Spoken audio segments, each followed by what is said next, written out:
Hey everybody, welcome to the real United States. Welcome to the Albert Einstein Memorial Statue here in downtown DC. We're right on Constitution Avenue, across from the National Mall. Now before I get to tell you a little bit about this statue and why it's here, I'm going to tell you a little bit about why it's here.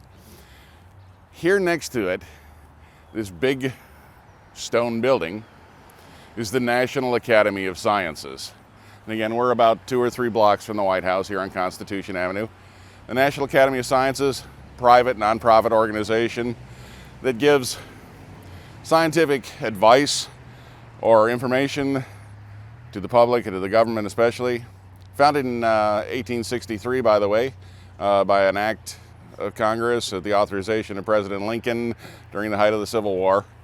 Not going to go into a great amount of detail about that, but that, ladies and gentlemen, is why this statue of the famous German physicist Albert Einstein is right here. And this was put here in 1979. It's a work by sculptor Robert Burks in commemoration of his 100th birthday. Now we're coming up on Einstein's birthday. It's March 14th is going to be his birthday. And I wanted to bring you down here and show you this. It's one of the few monuments or statues here that's not dedicated to a military figure or something to do with conflict. Now, Einstein was German born, but in the course of his life, his citizenship shifted about 5 times, including at one point in his life being stateless. But at the end of his life, from about, what would have been, 1942 or so, 1940, I believe, he became a United States citizen and spent the remainder of his life here. Now, Einstein was a foreign member of the Academy of Sciences since about 1922, just after he won the Nobel Prize in Physics. But then he became a regular member, I guess, after about 2 years after he became an American citizen, and I believe that was in 1942.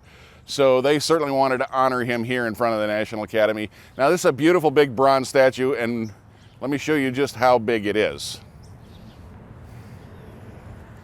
Because the camera tends to do funny things.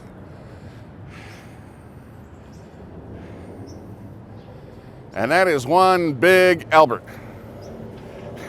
It's kind of a rough textured statue, very, it's one of those things that the artist took artistic license with. It's unique. I don't ever recall having seen anything textured like this before. Weighs on the order of 4 tons. And I am sorry about the airplane noise, but again, we're right across from Ronald Reagan Airport, so that's the way it goes. Anyway, this thing is like 12 foot tall and weighs 4 tons. It's sitting on this granite base and surround. It's 28 foot in diameter. So when they put the foundation into this, it goes down about 23 to 25 feet down to bedrock in order to support this monument. And people come from all over the place to get their picture taken with Professor Einstein. And here he's holding what appears to be some papers with some equations on it. And the topmost one is the theory of general relativity.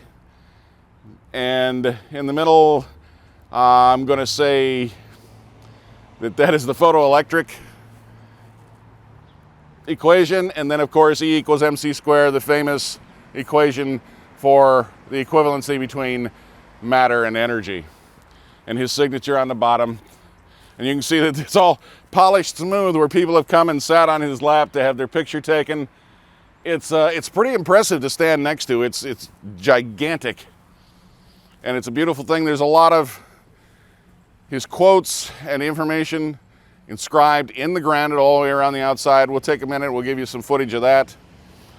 But if you haven't seen this before, and if you get a chance to get to DC, this is well worth your stop. Parking, you're going to want to park on one of the side streets. Parking on Constitution Avenue, unless you get here early on a Sunday morning like we did, a little bit sketchy. But certainly it's within walking distance of the metro and things like that. So that is the magnificent statue here in front of the National Academy of Sciences in downtown Washington, D.C. And it's surrounded by these huge holly trees in the back, in case you're wondering what those are. I believe these larger trees that don't have any leaves that are behind us here are elms, or so I'm told. Now let's take a look around the outside at some of the inscriptions on the wall.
One of the interesting things about this whole display with the statue and this footing and everything that you might miss if you weren't paying real close attention is here on the floor you see all these white dots. And at first I didn't realize what they were. There is a placard here that explains what they are. This is actually a map of the sky. This is a celestial map, and each one of these white dots were carefully placed as a representation of one of the stars, the brighter magnitude stars in the sky. So I just thought that was something very interesting because it looks like it could be spattered paint or something, but it's not. It's actually a detailed celestial map of the night sky. So I'd like to thank you for joining us here on the Real United States for this visit to the Albert Einstein Memorial Statue in downtown Washington, D.C. I hope you've enjoyed this. I'm a big fan of Professor Einstein myself. So many wonderful contributions to science, especially to physics. I hope that if you haven't already, you'll pick subscribe and come along for the adventure. We love having all of you with us. If you got questions or comments, please leave them in the comments section below. I love hearing from everybody. I try to get back to everyone I can. And as always, thank you for watching.